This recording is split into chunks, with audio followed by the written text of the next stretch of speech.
So my first read of February was This Is How You Lose the Time War.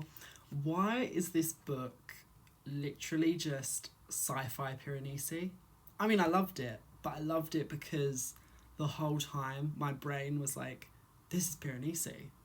Like, mentally, I kept drawing comparisons to Piranesi. I don't know if anyone else agrees with me. Maybe I'm just being crazy. If I am, let me know.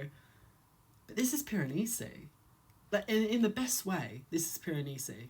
Both stories are quite short and abstract. They are both focused on the relationship between two people. In Piranesi, it's two men who appear to be friends, but one of them clearly has ulterior motives. In this book, it's two women who are supposed to be enemies because they're on different warring factions, but it becomes quite apparent that they are developing feelings for one another, and by the end of it, they love each other, which, yay. But yeah, the parallels were so fascinating to me. It felt like these two books were written for each other, which, I mean, I'm sure I'm going off into the bushes with this conspiracy theory. They probably don't even know each other, like the writers, but hey, to me, they felt very similar. I do like that even though it's a forbidden love story, the forbidden love is not forbidden because it's a queer romance.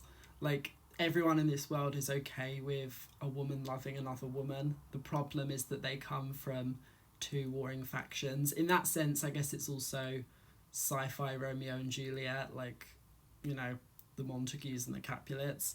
But still, I was getting Piranesi. I know I sound like a broken record, but this put me in Piranesi. Which I don't mean to dismiss this book, because Piranesi was like one of my highlights of 2023. Like, I love that book. And this is very much the same way. Something that is so in for 2024 is shorter books. Because I'm someone who's always preferred tomes. I like a book that's so epic that when you finish it, you really feel like you achieved something. But there's something to be said about bite-sized novellas that you finish in 2-3 hours and you're like, you know what? It didn't last long, but it was fun. It was a fun ride.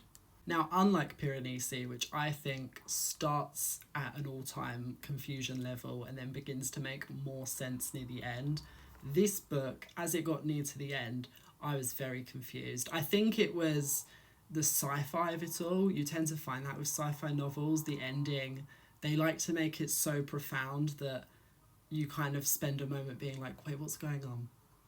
Because I couldn't tell you. I mean, I also couldn't tell you because, spoilers, you might want to read this book.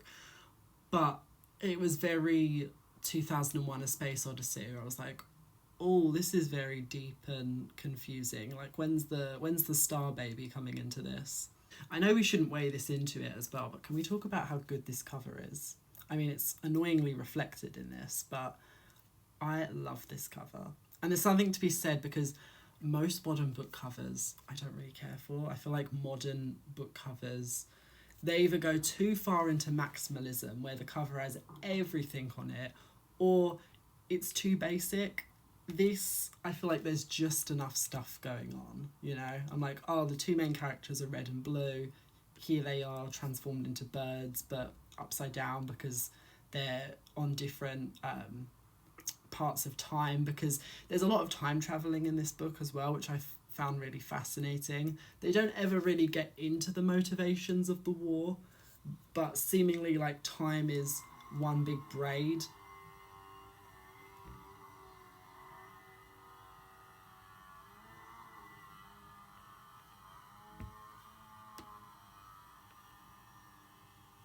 This is so silly, but because the two main characters are red and blue, that's their names, I kind of wanted the ending to be them like fusing together to make purple.